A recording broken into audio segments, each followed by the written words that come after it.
My home life as a child was was a very tumultuous experience. You know, my parents weren't in a very happy marriage, and they acted out all over the place, and we were exposed to it.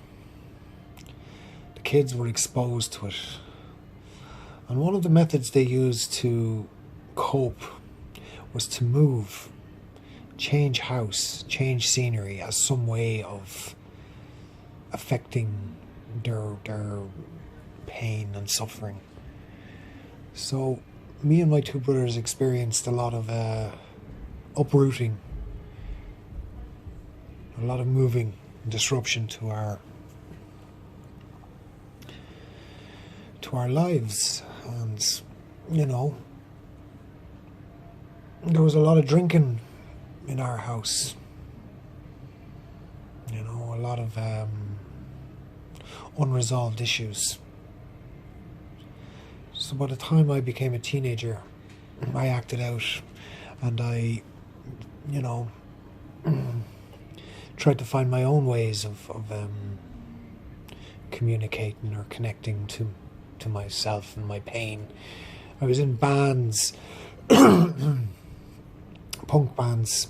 I shaved my head, and you know, I got approval that way. I learned how to play the guitar, I learned how to play the bass, and I got approval through those means. You know, my parents' marriage was falling apart, and we were exposed to it. And they kicked me out when I was about 15 from the home. I was kicked out over very trivial things. And I, you know, from the age of 15 to 17 experienced homelessness, and left school, and I hadn't the means or the skills to look after myself, and I was cast out of home. I would sleep under bridges, on friends' couches, and Maynooth, where I was from and living at that time, being a university town, there were always student parties to crash and kind of sleep. It was a very, very rough time. It had an awful effect on me. Even today as an adult, I'm very unsettled in lots of things and in most things. To complete a project is a big thing for me, you know, to see it through.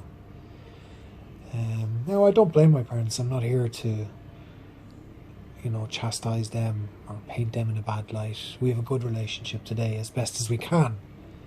With the limited means that we have, we try to maintain some form of, you know, adult communication. But being a parent today, I can see the neglect I suffered as a child, and you know, years of therapy, you know, years of looking at myself and trying to fix these wounded parts of me. And I reap the rewards of that today. I really do.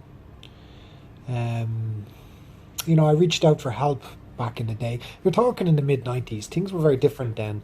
There wasn't that much access to counselling and therapy. You know, I reached out for help, and I was told to focus on a curriculum. You know, and kind of the attitude back then was you were just a bad kid. If you acted out, you were bad. There was something wrong with you. And I was kind of treated like that, you know. There was this utter badness. And I was told that by the teachers and by my parents. And this is what they said to me at the time, you know. And I grew up thinking this, that I was a bad person, you know. And it was very hard to shake that. You believed that then, you know. And that was the attitude prevalent back then. Just a bad kid, bad egg. You know, and this can have an effect, a profound effect on somebody. Everybody in authority is telling them that they're bad. Yeah, it took me a long time to remove the resentments. It made me very bitter. You know, I find it happens when you achieve a place in your life where you're well and happy. That's when you really fall apart, you know, really begin to see it. You know, that's how it was. I wasn't the only one who suffered, but I did suffer.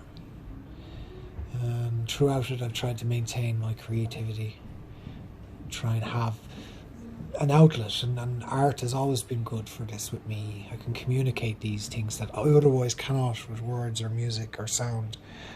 I find visual art can really, really express something that I'm trying. Sometimes it just does it for me.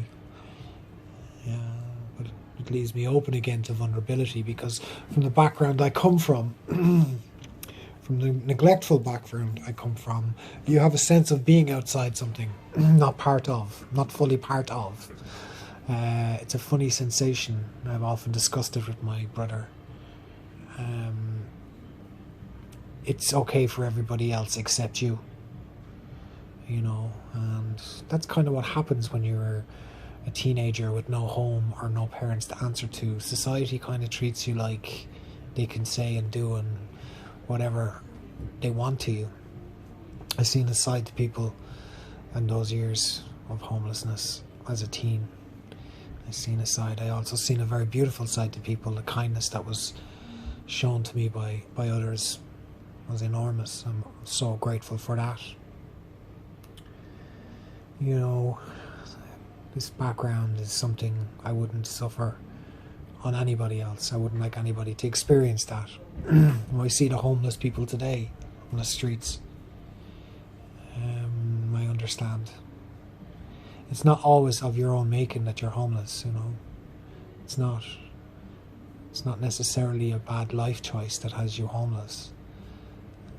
There's that attitude. I even heard a politician say that last year or the year before, that it's a number of bad life choices that makes you homeless.